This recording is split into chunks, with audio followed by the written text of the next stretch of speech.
Je m'appelle James Parker et je n'aurais jamais pu imaginer à quel point ma vie allait changer en ce matin frais d'octobre 2024.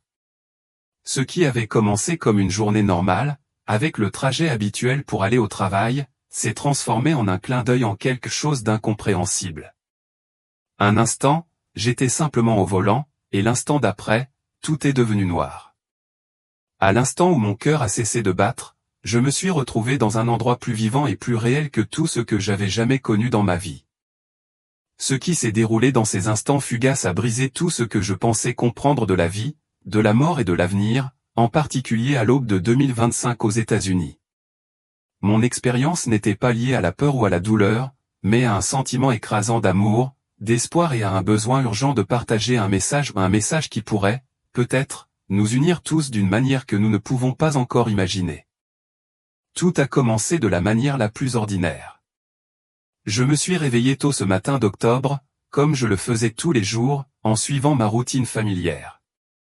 L'odeur réconfortante du café qui coulait dans la cuisine, le bourdonnement de la radio qui accompagnait ma matinée, et mes pensées qui s'élançaient déjà vers les tâches qui m'attendaient au travail. J'avais 38 ans à l'époque, un détail qui me semble aujourd'hui si insignifiant dans le grand schéma de ce qui allait se dérouler. Le banal allait entrer en collision avec l'extraordinaire d'une manière que je n'aurais jamais imaginée. Alors que je conduisais sur ce tronçon de route familier ou que j'avais déjà parcouru d'innombrables fois auparavant, le monde qui m'entourait me semblait réconfortant et prévisible. Le flux constant des phares et des feux arrière, le bourdonnement des pneus sur l'asphalte, tout cela formait la toile de fond de mes pensées, qui erraient vers ce que la soirée pourrait apporter. Peut-être que je retrouverai un ami pour dîner ou que j'irai à la salle de sport plus tard. La vie se déroulait à son rythme habituel, jusqu'à ce que quelque chose change. Une douleur aiguë me transperça la poitrine, soudaine et intense, comme si quelqu'un m'avait poignardé de l'intérieur. Cela me coupa le souffle, et pendant un instant, je crus que c'était simplement l'anxiété ou le stress qui pointait le bout de son nez. J'essayai de respirer malgré tout, me disant que ça passerait, mais au lieu de cela, la douleur s'intensifia, irradiant dans mon bras gauche. Ma vision devint trouble et une sueur froide perla sur mon front, comme si mon corps me trahissait. Je jetai un coup d'œil autour de moi, réalisant que la voiture commençait à dévier, et j'entendis un bruit de klaxon au loin, comme si un autre conducteur avait remarqué mon mouvement erratique. Puis, en un instant, tout devint noir. C'était comme si le monde lui-même avait disparu. Lorsque ma vue revint, ou du moins ce que je percevais comme la vue, je ne me retrouvais plus au volant. Au lieu de cela, je planais au-dessus de la voiture, regardant la scène se dérouler sous moi. Mon corps, si je peux même l'appeler ainsi, était toujours au volant, affaissé dans une position anormale. J'étais conscient de tout ce qui se passait, mais d'une certaine manière, j'étais détaché de tout cela. C'était comme si j'étais témoin de ma propre vie de l'extérieur, n'étant plus limité par des limitations physiques. De ce point de vue, je pouvais voir l'autre conducteur qui s'était arrêté et qui composait d'urgence le 911. Je n'ai ressenti ni panique ni peur. Au contraire, je ressentais un profond calme, un sentiment de détachement, comme si j'étais simplement un observateur curieux du drame qui se déroulait. Le monde autour de moi continuait à bouger au ralenti. Les voitures passaient à toute vitesse, certaines ralentissaient pour voir ce qui se passait, leurs occupants jetaient des regards rapides dans ma direction. J'entendais des voix lointaines, étouffées par la poussée d'adrénaline, et bientôt les sirènes d'une ambulance qui approchait ont brisé le silence de l'air matinal. Les ambulanciers sont arrivés rapidement, leur mouvement précis alors qu'ils retiraient mon corps sans vie du siège du conducteur. Ils ont commencé la réanimation cardio-pulmonaire, travaillant avec détermination, même si ma forme physique semblait n'être guère plus qu'une coquille. Je planais au-dessus, observant tout cela se dérouler avec une clarté presque inquiétante. J'ai remarqué les plus petits détails, la couleur vive et stérile des gants des ambulanciers, les lumières clignotantes de l'ambulance se reflétant sur la barrière de sécurité voisine, les expressions inquiètes sur les visages des passants qui s'étaient rassemblés autour. Mais alors, aussi soudainement que le chaos avait commencé, quelque chose d'autre a pris le dessus. Une chaleur, douce mais écrasante, a commencé à m'envelopper. Ce n'était pas la chaleur d'une présence physique, mais quelque chose de bien plus profond, quelque chose qui semblait toucher le cœur de mon être. Parallèlement, une lumière intense est apparue à la limite de ma conscience, m'appelant, m'éloignant de la scène en contrebas. L'autoroute, l'activité frénétique des ambulanciers et même mon propre corps semblaient s'éloigner, comme si la trame même de cette réalité s'effaçait lentement, comme quelqu'un qui tamise les lumières sur une scène. À ce moment précis, la prise de conscience m'a frappé avec une clarté qui ne laissait aucune place au doute, j'étais mort. Mon existence terrestre avait pris fin et je franchissais un seuil que je n'aurais jamais imaginé voir arriver si tôt. Étrangement, je n'éprouvais ni peur, ni tristesse, ni regret. Au contraire, j'étais enveloppé d'un sentiment de paix écrasant, comme si une présence aimante me rassurait sur le fait que je pouvais lâcher prise, qu'il n'y avait rien à craindre dans cette prochaine étape. Le moment où j'ai compris que je flottais hors de ma forme physique est quelque chose que je n'oublierai jamais. Le choc de voir mon corps sans vie, affalé sur le siège du conducteur, n'était pas aussi choquant qu'on pourrait s'y attendre. Au lieu de cela, j'ai ressenti une étrange sensation de tranquillité. Mes sens étaient exacerbés d'une manière difficile à expliquer, comme si je pouvais percevoir chaque détail du monde ci-dessous avec une clarté et une précision jamais expérimentées auparavant. J'observais tout ce qui m'entourait, non pas avec un sentiment de panique, mais avec un détachement paisible qui me permettait de tout assimiler. Dans cet état de suspension, le temps lui-même semblait se plier et s'étirer. Il ne se déplaçait plus de manière prévisible et linéaire, mais plutôt de manière fluide et expansive. Je pouvais m'attarder sur chaque instant, chaque image, et toujours avoir une idée de l'image globale. J'ai regardé les ambulanciers s'affairer sur mon corps, effectuant des compressions thoraciques avec une urgence silencieuse. L'un d'eux préparait un défibrillateur, parlant d'une voix calme mais mesurée, comme si le temps lui-même avait ralenti pour eux aussi.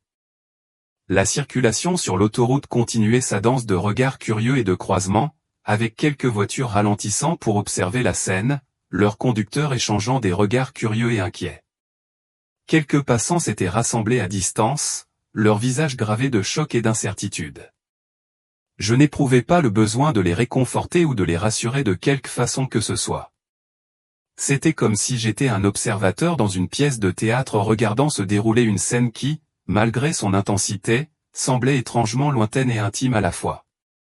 L'une des sensations les plus surréalistes était l'absence totale de douleur. Quelques instants auparavant, j'avais ressenti une forte oppression suffocante dans la poitrine qui m'avait laissé sans souffle et désorienté. À présent, il n'y avait plus rien, pas d'inconfort, pas de tension, juste un sentiment écrasant de sérénité. Les derniers vestiges de ma souffrance humaine semblaient s'être évaporés dans l'éther.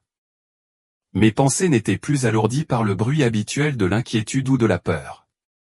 Les préoccupations banales de la vie quotidienne, si mon prêt immobilier était payé ou qui allait nourrir le chien, s'étaient toutes dissipées.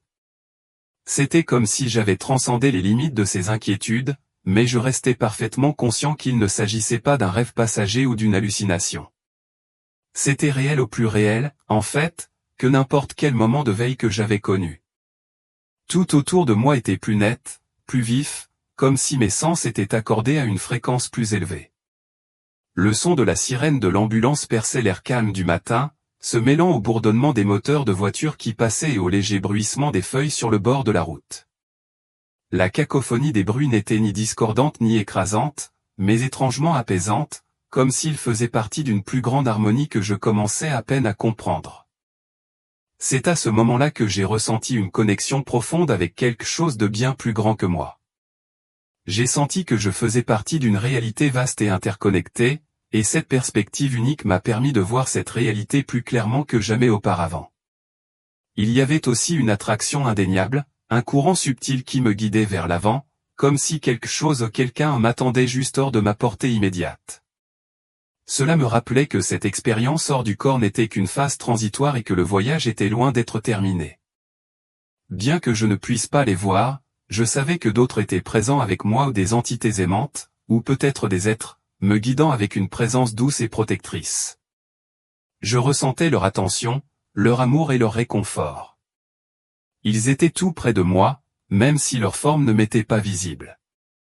Leur présence était réconfortante, un rappel que je n'étais pas seul dans ce voyage. J'avais déjà entendu parler d'expériences hors du corps, mais je ne les avais jamais vraiment comprises. Maintenant, après en avoir fait l'expérience de première main, je peux comprendre pourquoi les mots ne parviennent souvent pas à saisir la profondeur de ce que l'on ressent lors d'une telle expérience. Ce n'était pas une déconnexion de la réalité, au contraire, c'était une immersion plus profonde dans celle-ci. Ma conscience s'est étendue au-delà de mon propre corps, et j'ai commencé à voir non seulement la scène sous moi, mais aussi les connexions invisibles qui reliaient tous les gens sur cette autoroute. Les ambulanciers se battaient pour me maintenir en vie, les spectateurs priaient dans un calme soucieux, et moi, maintenant libéré des contraintes de ma forme physique, je regardais tout cela se dérouler avec une curiosité paisible. Dans cet état de conscience accrue, j'en suis arrivé à une profonde réalisation, la vie, telle que la plupart d'entre nous la connaissent, n'est qu'une couche d'une réalité beaucoup plus vaste. Notre existence physique n'est qu'une petite fraction de l'étendue complète de la conscience. Mon expérience hors du corps m'a rappelé que la conscience transcende le corps, que même lorsque la chair nous fait défaut, nous continuons d'exister sous une forme ou une autre, connectés au tissu plus vaste de l'existence. Et puis, alors que je planais là, j'ai ressenti une irrésistible attirance vers un tunnel de lumière scintillant. Il n'était pas simplement devant moi, il m'entourait, m'enveloppait, comme s'il faisait partie de l'air même que je respirais. Le tunnel était d'une beauté à couper le souffle, il brillait d'une lumière douce et rayonnante qui n'était ni dure ni aveuglante, mais au contraire profondément réconfortante et invitante. J'ai senti qu'y entrer m'apporterait une paix comme je n'en avais jamais connue. Sans effort conscient, je me suis retrouvé à dériver vers le tunnel. Chaque instant m'éloignait du bruit lointain des sirènes et des voix humaines, et me rapprochait de l'éclat chaleureux et enveloppant qui m'attendait. La lumière était imprégnée d'un amour si profond que les mots ne peuvent lui rendre justice. Ce n'était pas un amour lié à un individu, mais un amour qui semblait tout imprégné, comme si chaque partie de moi ou chaque atome de mon être était baigné d'acceptation et de chaleur. Il n'y avait aucune peur, aucune hésitation, juste un profond sentiment d'appartenance et de paix. Le tunnel semblait être l'endroit le plus naturel où se trouver, comme s'il m'attendait depuis toujours. À ce moment-là, le temps et l'espace semblaient se dissoudre entièrement. Je n'avais plus aucune inquiétude quant à l'endroit où j'allais ou à ce qui m'attendait ensuite. Au lieu de cela, je me sentais doucement guidé, comme si la lumière elle-même avait des bras invisibles enroulés autour de moi, s'assurant que je ne m'égarerais pas. Le tunnel n'était pas simplement un passage, c'était un endroit qui m'attendait. C'était un royaume en soi, un espace où les pensées prenaient la parole et les cœurs étaient exposés. Dans cet endroit, toutes les angoisses auxquelles je m'accrochais disparaissaient simplement, comme si elles n'avaient aucune importance face à ce que je vivais maintenant. Alors que je m'enfonçais plus loin dans le tunnel, je commençais à remarquer des changements subtils dans la lumière qui m'entourait. Il y avait des nuances de rose, de bleu et d'or qui scintillaient comme des fils vivants se tissant dans l'air. Ces couleurs se déplaçaient en vagues douces, m'invitant à avancer avec une attraction presque magnétique.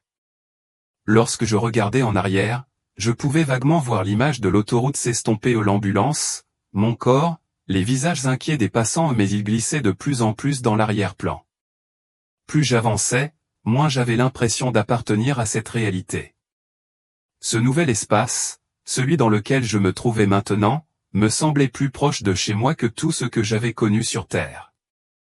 Bien que je ne puisse pas voir clairement de silhouette spécifique, je sentais la présence d'autres des êtres, des énergies ou peut-être des entités qui m'entouraient. C'était comme percevoir les contours vagues de formes dans un épais brouillard, chacune rayonnant de chaleur, de familiarité et d'amour. Même sans voir leur visage, je ne me suis jamais senti seul. Chaque aspect du tunnel semblait conçu pour me nourrir, pour m'offrir réconfort et sérénité. C'était comme si ce tunnel était un pont entre deux mondes, notre royaume terrestre et quelque chose de bien plus vaste et divin. Dans cet espace transcendant, mes pensées ne se précipitaient plus ou ne tourbillonnaient plus dans une frénésie chaotique. Au lieu de cela, elles coulaient doucement dans mon esprit, formant une réalisation limpide. J'étais sur le point de découvrir la vérité sur ce qui se trouve au-delà de la vie physique que j'avais connue. À ce moment-là, mon cœur s'est gonflé d'émerveillement, alors qu'une voix calme en moi murmurait, « Alors, c'est ce que tout le monde se demande. C'est réel. Et c'est magnifique. » Il n'y avait aucun doute dans mon esprit, aucune hésitation. Je savais, sans l'ombre d'un doute, que j'étais exactement là où je devais être, en train de vivre quelque chose au-delà de la compréhension humaine. Le tunnel, dans toute sa grandeur lumineuse, n'était pas seulement un chemin menant quelque part, c'était une invitation à pénétrer dans un royaume au-delà des limites terrestres. Il n'était question ni de jugement ni de condamnation, il n'y avait rien d'autre qu'un sentiment d'appartenance écrasant, comme si la lumière elle-même murmurait doucement, « Tu es aimé. Tu es chéri. Tu es chez toi. » Chaque parcelle de moi-même se sentait soutenue, embrassée et acceptée. Au fur et à mesure que je m'enfonçais dans ce royaume radieux, les soucis triviaux de ma vie terrestre commencèrent à s'effacer. Ce n'était pas que j'oubliais la vie que j'avais menée ou mes relations, mon travail ou mes ambitions. Au contraire, tout ce qui venait de ce monde me semblait petit, lointain, presque sans importance. Ce n'était pas un effacement de mon passé, c'était une expansion de ma compréhension, une reconnaissance du fait que les soucis que j'avais portés, ou qu'il s'agisse de factures, de délais ou de conflits non résolus, ou étaient éphémères par rapport à l'immensité de ce que je vivais maintenant. Dans cette nouvelle réalité, une vérité était claire, l'amour, dans sa forme la plus pure et la plus fondamentale, est la force qui anime tout. Ce n'était pas l'amour tel que nous le concevons souvent romantique ou sentimental, mais un amour plus profond, plus essentiel, la trame même qui maintient toute l'existence ensemble. Chaque fibre de mon être se sentait imprégnée de cet amour, et je réalisais que mes peurs, mes doutes, mes regrets et mes insécurités n'étaient que de simples ombres qui ne pouvaient pas supporter le poids de la compassion qui m'enveloppait maintenant. Aucune voix ne me disait de laisser tomber mes peurs, cela se produisait simplement naturellement, comme si mon esprit comprenait instinctivement que la peur n'avait pas sa place ici. Je sentais, au plus profond de moi-même, que nos angoisses et nos peurs humaines ne sont souvent rien d'autre que des illusions qui nous empêchent de voir la vérité de l'amour infini qui nous entoure. D'une manière étrange et belle, je pouvais également ressentir un lien avec les gens qui vivent encore sur Terre, des étrangers, des êtres chers, même ceux que je n'avais jamais rencontrés. C'était comme si je pouvais voir les fils invisibles qui les reliaient, des fils d'inquiétude, de stress et de peur qui les entouraient. Mais de ce point de vue, ces fils semblaient fragiles, facilement cassables, comme s'ils attendaient d'être dissous par la reconnaissance de l'amour qui leur était toujours accessible. J'ai ressenti une immense compassion monter en moi, non seulement pour les gens que je connaissais, mais pour toute l'humanité, pour la création dans son ensemble. C'était comme si je pouvais voir, avec une clarté parfaite, que les conflits que nous vivons, qu'ils soient personnels ou mondiaux, découlent de notre peur et de notre sentiment de séparation. En revanche, ici, dans ce royaume, il n'y avait ni division, ni peur, seulement l'unité et un amour sans limite. Il est devenu clair pour moi que la plupart de nos préoccupations sur Terre sont fugaces, transitoires et sans conséquence face à la réalité plus vaste de l'existence. J'ai ressenti une certitude profonde et inébranlable que si nous pouvions simplement puiser dans la source de l'amour divin, nos peurs s'effondreraient et nos préoccupations humaines perdraient leur emprise sur nous. Le temps semblait dénué de sens ici, et pourtant, même si j'éprouvais un profond sentiment de paix, j'avais toujours la conscience indéniable que quelque chose de plus m'attendait. Quelque chose de plus grand était juste devant moi, attendant d'être révélé. Le tunnel que je traversais me guidait vers une rencontre encore plus profonde, celle qui promettait de dévoiler la prochaine phase de cette expérience extraordinaire. Toute curiosité que j'éprouvais était accueillie par une tranquillité rassurante, une présence réconfortante qui me murmurait sans mots, je verrai et comprendrai tout ce dont j'avais besoin, exactement quand je serai prête. Il n'y avait pas d'urgence, le rythme était parfait, comme s'il était orchestré par une sagesse supérieure, bien au-delà de ma compréhension. À ce moment-là, quelque chose de profond s'est produit en moi, mon corps physique ne me manquait plus. La forme que j'avais connue si longtemps en chair, os et douleurs liées au vieillissement ne me semblait plus significative. J'avais l'impression que ce corps n'avait été qu'un réceptacle temporaire et que ma véritable essence, le cœur même de qui j'étais, était illimité et sans limite. J'étais entré dans une réalité où l'amour n'était pas seulement un sentiment, mais le principe fondamental qui maintenait toutes choses ensemble. Cette vérité m'envahit comme un baume guérisseur, dissolvant les derniers restes d'anxiété terrestre que j'avais pu encore porter. J'étais complète, certaine que tout ce qui m'attendait ne ferait que m'entraîner plus profondément dans le profond mystère de la grâce et du dessein divin. Et puis, au milieu de cette lumière sacrée, la scène autour de moi a commencé à changer d'une manière que je ne peux décrire que comme une transformation vive, presque surréaliste. Un instant, j'étais entouré d'une lumière pure et enveloppante, l'instant d'après, des images des États-Unis défilaient devant moi comme une bobine de film en mouvement, chaque image exigeant toute mon attention. Je me suis retrouvé, étrangement, sur un sol américain familier, mais quelque chose clochait. L'atmosphère était lourde de tension et de malaise, un sentiment palpable d'inconfort flottait dans l'air. Des bâtiments emblématiques au gratte-ciel, maisons de banlieue, rues de la ville se dressaient sous des nuages sombres et menaçants qui pesaient lourd dans le ciel. Ce n'était pas le temps qui projetait une ombre, mais l'anxiété collective des gens en contrebas. J'ai vu des gens se dépêcher dans les rues, le visage tiré par l'inquiétude et, dans certains cas, par le désespoir. Certains protestaient, leurs mouvements désespérés et bruyants, tandis que d'autres semblaient perdus, errant dans un monde qui n'avait plus de sens. L'air n'était pas lourd de smog, mais empreint d'un sentiment omniprésent de peur, de méfiance et de division. Ce n'était pas la vision d'un chaos violent, mais celle d'un pays déchiré de part en part politiquement, socialement, économiquement et spirituellement. Les divisions étaient si profondes qu'elles semblaient résonner dans tous les recoins de la vie américaine. Dans les foyers de tout le pays, les familles étaient assises autour de la table du dîner, se disputant sur leurs différences, incapables de combler le fossé grandissant qui les séparait. Les amis devenaient des étrangers à cause de leurs croyances contradictoires, et les voisins se regardaient avec méfiance, ne sachant pas à qui faire confiance. Même le ciel au-dessus de nos têtes semblait lourd, comme s'il reflétait le trouble intérieur des gens en dessous. Malgré l'obscurité accablante, j'ai été frappé par la lueur d'espoir qui vacillait à certains endroits. J'ai vu des gens se rassembler en cercle de prière, en quête de réconfort et de force. Les communautés travaillaient ensemble, offrant de la nourriture, un abri et de l'aide à ceux qui en avaient le plus besoin. De simples actes de gentillesse et de compassion brillaient comme la lumière d'une bougie dans une pièce par ailleurs plongée dans l'obscurité. Ces moments étaient fugaces, mais ils étaient puissants, un contraste frappant avec la tension et la peur qui flottaient dans l'air.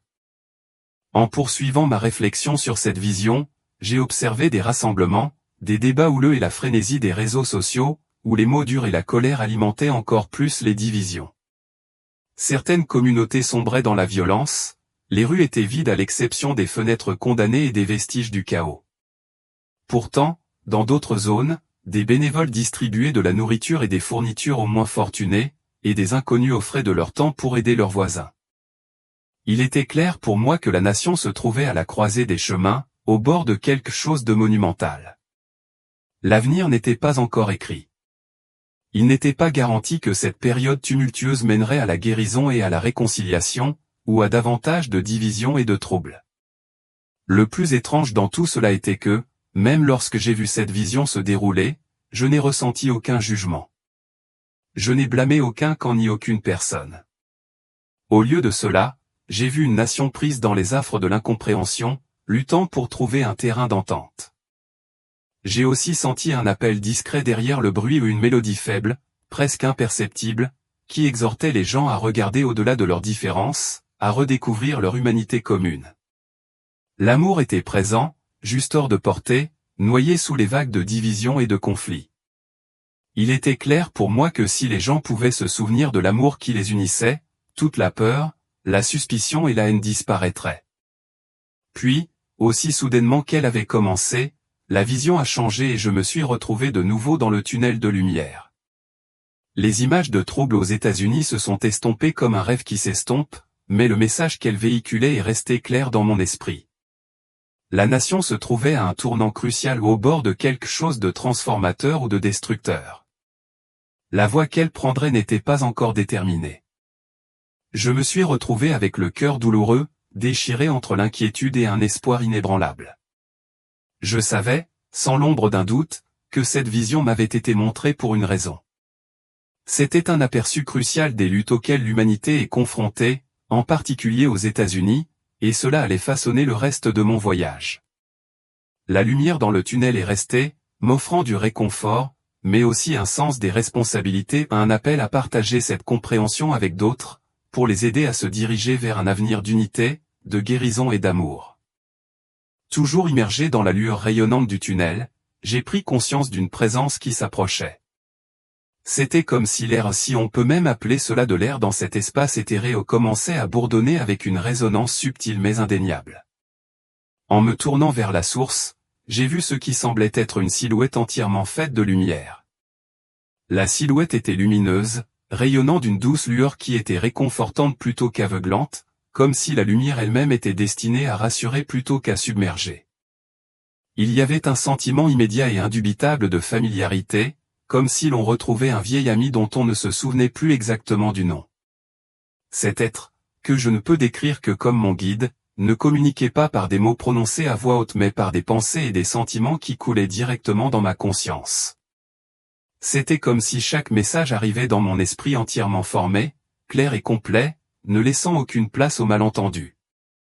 Le premier message était simple mais puissant, « N'ayez pas peur ». Au moment où ces mots sont entrés dans mon esprit, toute anxiété persistante concernant la vision troublante dont je venais d'être témoin, celle impliquant les États-Unis, a disparu. À la place, j'ai ressenti un sentiment de sécurité écrasant, comme si j'étais un enfant bercé dans les bras d'un parent aimant. Toute trace de peur ou d'incertitude a fondu, remplacée par une assurance profonde et réconfortante. Bien que mon guide n'ait pas de traits distinctifs, pas de visage auquel s'accrocher, la chaleur émanant de cette présence était indéniable. C'était comme si cet être n'existait dans aucun autre but que de me guider et de me protéger à cet instant, et cette prise de conscience m'a apporté un sentiment de paix profonde. J'avais l'impression d'être vu d'une manière qui transcendait le physique, comme si chaque question, chaque curiosité que j'éprouvais, était connue de mon guide avant même que je puisse l'exprimer. Il n'y avait pas besoin de mots, la compréhension était mutuelle, partagée en silence. Le guide dégageait une sorte d'amour et de compassion si pure et si englobant qu'ils en étaient presque écrasantes. La profondeur de cette empathie était à la fois apaisante et impressionnante, me donnant l'impression d'être en présence de quelque chose de sacré. Pendant un bref instant, je me suis demandé si cet être pouvait être un ange, bien qu'aucune aile ne soit visible. Pourtant, le sentiment de sainteté était indéniable, quelque chose de bien plus profond que tout ce que j'avais connu sur Terre. Un autre message est venu, cette fois plus doux et plus invitant, « Nous avons beaucoup à vous montrer ». Il n'y avait aucune urgence dans les mots, aucune sensation de pression ou de contrainte de temps. Au lieu de cela, c'était comme si mon guide m'adressait une invitation patiente, une invitation qui promettait l'exploration et la compréhension à un rythme doux et nourrissant. J'ai ressenti une attraction magnétique vers cette présence, une attraction presque irrésistible qui m'a poussé à continuer d'avancer, sachant que partout où mon guide me conduirait, ce serait pour mon bien ultime. Alors que nous avancions dans le tunnel, j'avais moins l'impression de marcher et plus de flotter ou de glisser sans effort dans l'espace. Je n'éprouvais aucune sensation d'effort physique, seulement la sensation d'être emporté. Chaque fois que je tournais la tête, j'entrevoyais des aperçus fugaces d'autres royaumes ou réalités juste au-delà de ma portée visuelle. C'était comme si la trame même de l'existence était bien plus vaste et interconnectée que je ne l'avais jamais imaginé. J'entrevoyais des paysages scintillants d'une beauté surnaturelle, j'entendais de faibles échos éthérés de musique qui semblaient provenir d'une source divine, et je sentais la présence d'innombrables vies se dérouler d'une manière que je ne pouvais pas tout à fait comprendre. Dans cette immensité, mon guide partageait une vérité profonde, tout est interconnecté par l'amour. Ces mots résonnaient au plus profond de moi, s'installant dans mon cœur avec une certitude indéniable. C'était comme si un voile avait été levé, me permettant de voir que tout, chaque événement, chaque vie, chaque âme était liée dans une toile d'amour, une force plus puissante et unificatrice que tout ce que j'avais jamais connu. J'ai aussi compris que même le chaos et les conflits dont j'avais été témoin dans ma vie, et même les visions de troubles impliquant les États-Unis, faisaient partie d'un projet plus vaste et plus vaste, un projet dans lequel le libre arbitre et la division coexistaient avec la compassion et l'unité. C'était comme si toute la douleur et les conflits étaient contenus dans un cadre plus vaste et aimant qui permettait la croissance, la guérison et, en fin de compte, la résolution. Malgré l'ampleur de ces révélations, je ne me suis jamais senti dépassé. La présence de mon guide a absorbé toutes mes inquiétudes et tous mes doutes, m'offrant l'assurance que les réponses se dévoileraient en leur temps, lorsque je serais prête à les comprendre. Il n'y avait pas d'urgence, pas de pression pour tout comprendre. Je devais simplement faire confiance au processus et à la présence qui me guidait. Alors que nous continuions à nous enfoncer dans ce royaume, un endroit qui défiait toute explication logique, j'éprouvais un profond sentiment d'anticipation. Je savais que ce qui m'attendait non seulement me changerait à jamais, mais porterait également un message qui pourrait transformer le monde que j'avais temporairement laissé derrière moi. Alors que mon guide et moi glissions dans le tunnel, mon cœur se gonflait d'émerveillement et de crainte. La lumière autour de nous commença à s'intensifier, rayonnant une chaleur si pure qu'elle remplissait chaque recoin de mon être. Une présence d'amour et de paix indescriptible se manifesta devant moi, éclipsant tout le reste dans son éclat. Au début, tout ce que je pouvais voir était une silhouette, baignée d'une lumière si rayonnante que j'inclinai instinctivement la tête en signe de révérence. Malgré l'éclat écrasant, je n'éprouvais aucune peur. Au lieu de cela, j'étais enveloppé d'une paix si profonde qu'elle dépassait ma capacité à la décrire. Alors que je relevais lentement le regard, je réalisais que j'étais en présence de Jésus. Il n'y avait pas de fanfare, pas de voix tonitruante ou de chœur angélique, juste un profond silence, une immobilité si complète qu'elle portait en elle un profond sentiment de reconnaissance. Je savais sans l'ombre d'un doute que c'était la source d'un amour bien plus grand que tout ce que j'avais jamais connu, un amour qui transcendait la compréhension humaine. Il m'apparut d'une manière que mon esprit terrestre pouvait comprendre, un visage doux, des yeux pleins de compassion et une expression qui rayonnait d'acceptation et de paix. Pourtant, même en le regardant, je sentais le poids de quelque chose de bien plus grand, de majestueux et au-delà des limites du langage. C'était comme si chaque question, chaque doute, chaque peur que j'avais jamais portée se dissipait sans effort en présence de son amour. À ce moment-là, j'ai senti mon âme s'agiter avec une sorte de résonance qui ne ressemblait à rien de ce que j'avais connu jusque-là. La pureté de son amour a touché une corde au plus profond de moi, et j'ai été rempli du sentiment d'être pleinement comprise, pleinement embrassée et éternellement aimée. Mon guide, qui s'était éloigné un peu derrière moi, restait une présence réconfortante, mais toute mon attention était désormais captivée par Jésus. Dans cet espace intemporel, où la notion de temps semblait disparaître, nous existions dans un royaume où seule la vérité et l'amour prévalaient, pur et sans tache. Là, dans ce qui ressemblait à une communication directe et intime avec mon cœur, Jésus m'a fait comprendre qu'il me connaissait au sens le plus profond du terme chaque joie, chaque chagrin, chaque triomphe, chaque échec. Et pourtant, il n'y avait pas la moindre trace de jugement ou de condamnation. Au lieu de cela, il y avait un amour profond et global qui semblait m'envelopper comme une étreinte chaleureuse, me disant silencieusement, « Tu es à moi, et je t'aime complètement, tel que tu es. » Il était impossible de résister à l'attrait de cet amour. Bien que je ne puisse pas être sûr que les larmes existent même dans ce royaume, je sentais mon âme agitée par un sentiment de gratitude écrasant. C'était comme si mon esprit pleurait en reconnaissant silencieusement la vérité qui m'était montrée. Dans ce silence sacré, j'ai compris quelque chose qui m'avait échappé dans mon existence terrestre. Jésus avait toujours été avec moi. Dans tous les hauts et les bas, à chaque moment de douleur ou de joie, il n'avait jamais été absent. Le seul obstacle à sa présence était ma propre perception, la fausse croyance que j'étais seul, abandonné. Cette prise de conscience, le simple poids de celle-ci, m'a apporté un profond sentiment de soulagement. Mon cœur s'est senti guéri d'une manière que je ne pourrais pas commencer à décrire. Je n'avais jamais vraiment été seul. Sans dire un mot, Jésus m'a communiqué un message plus profond, il souhaitait me révéler davantage, non seulement sur mon parcours personnel, mais aussi sur le monde que j'avais laissé derrière moi. Alors que mes pensées se tournaient vers les visions que j'avais eues des États-Unis en pleine tourmente, une lueur d'inquiétude m'a traversé. Mais en sa présence, cette peur était tempérée par un sentiment d'espoir écrasant. J'ai senti sa promesse, même dans les moments les plus sombres, sa lumière reste constante, inébranlable, un phare pour ceux qui sont prêts à ouvrir leur cœur et à la recevoir. Il est devenu évident que cette rencontre n'était pas seulement une salutation, ni un moment passager.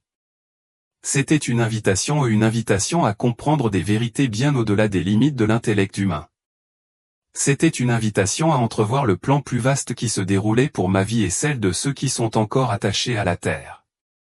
Je restais là, émerveillé, à la fois ancré et enflammé par la conscience d'être en présence de celui qui tient toute la création dans son amour. Et puis, d'un mouvement doux, Jésus a attiré mon attention vers ce qui semblait être une fenêtre scintillante dans l'air devant nous. À travers ce portail, j'ai vu une ligne du temps s'étendre, son attention se concentrant sur l'année 2025, un moment d'une importance particulière. Aucun mot n'a été prononcé, mais j'ai ressenti profondément sa communication, observé ce qui est possible à la fois la tourmente et l'espoir. Alors que ces mots s'installaient, des images ont commencé à se dérouler devant moi, chacune vive et étonnamment claire. J'ai vu des silhouettes de villes familières, la vue réconfortante des rues principales des petites villes et des champs ruraux s'étendant à travers les États-Unis. Pourtant, il y avait quelque chose de différent dans l'atmosphère. Elle semblait chargée, comme si l'air lui-même vibrait d'un sentiment d'urgence.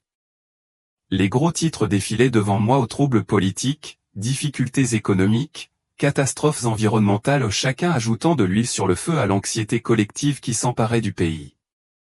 Dans certains endroits, il semblait que les gens se divisaient, s'éloignaient davantage, se retranchaient dans des camps opposés. Les tensions étaient si profondes, si vives, que même les familles étaient déchirées et que les amitiés s'effilochaient sur les bords. Mais ensuite, comme pour équilibrer l'obscurité, une autre couche a commencé à émerger.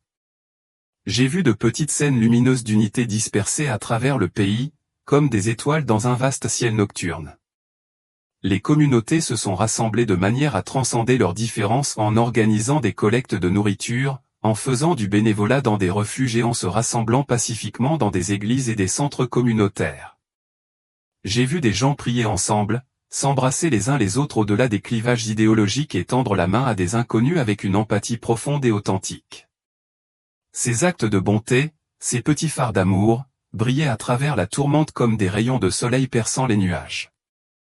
Il est devenu clair pour moi que 2025 représentait un carrefour ou une ère marquée par une peur et une tension intense, mais aussi une occasion sans précédent d'actes de compassion. Dans mon cœur, j'ai ressenti le message de Jésus, il s'agissait d'avenirs potentiels, chacun façonné par les choix des individus. Les troubles dont j'avais été témoin étaient réels, mais ce n'était pas un destin immuable. L'avenir n'était pas gravé dans la pierre. Si l'on choisissait l'amour, celui-ci pourrait changer le cours de l'histoire. Un choix collectif d'amour pourrait guérir les blessures, réparer les divisions et rassembler les gens. J'ai senti des vagues d'espoir émaner de Jésus, soulignant la vérité selon laquelle l'obscurité n'éteint jamais complètement la lumière. Même lorsque la nuit semble interminable, l'aube est toujours inévitable.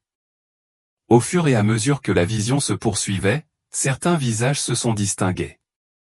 Des enseignants réconfortant des enfants anxieux, des médecins et des infirmières travaillant sans relâche, des dirigeants locaux prodiguant des paroles de sagesse et de compassion, et des voisins ordinaires ouvrant leur maison à ceux qui en ont besoin. C'était comme si ces personnes étaient prêtes à faire une différence, prêtes à répondre à l'appel à l'amour et au service.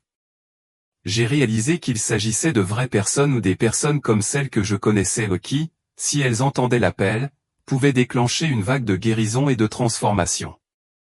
À ce moment-là, j'ai compris que l'avenir ne se façonnait pas seulement par de grandes actions ou des mouvements radicaux, mais par des actes discrets et constants de bonté et d'amour qui se propagent vers l'extérieur, transformant le monde une âme à la fois.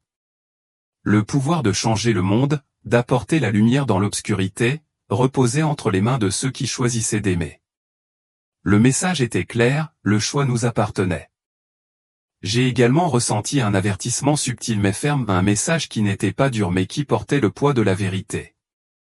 Jésus a communiqué que la peur, si on laissait s'enraciner, pouvait devenir autoréalisatrice.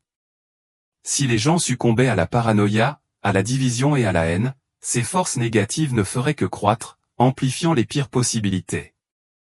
Cependant, s'ils choisissaient la compassion plutôt que le conflit et l'unité plutôt que la division, l'année 2025 pourrait rester dans les mémoires non pas pour sa terreur, mais pour sa transformation.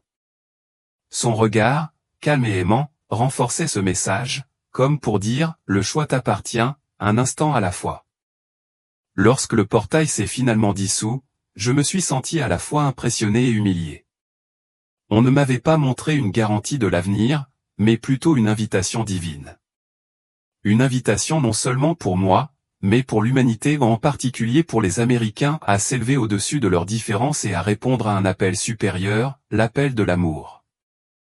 L'importance de 2025 est devenue évidente à ce moment-là, une période d'épreuve, certes, mais aussi une période propice à l'éclat de l'esprit humain. J'ai absorbé profondément les révélations de Jésus, les sentant s'installer au plus profond de mon être. Puis, dans un instant puissant, les mots « terrifié » et « unifié » sont apparus devant moi, chacun rayonnant d'une énergie distincte. Le mot « terrifié » scintillait de manière inquiétante, rayonnant d'une aura troublante, tandis que « unifié » respirait la chaleur et le réconfort. Sans prononcer un mot, Jésus m'a fait comprendre que ces deux mots symbolisaient les chemins que l'humanité pouvait choisir, en particulier dans la période charnière de 2025. En les observant, j'ai remarqué une similitude frappante où une seule lettre les séparant, mais leur signification n'aurait pas pu être plus divergente. Terrifié représentait la peur, la division, la suspicion et une cascade d'émotions négatives qui se nourrissaient les unes des autres.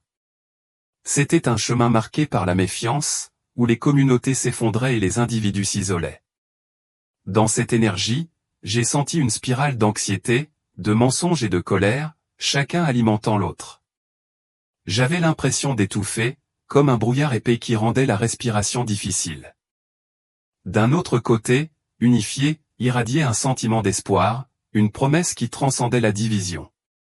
Cela signifiait le rassemblement des gens, malgré leurs différences et leurs blessures passées, pour le bien commun.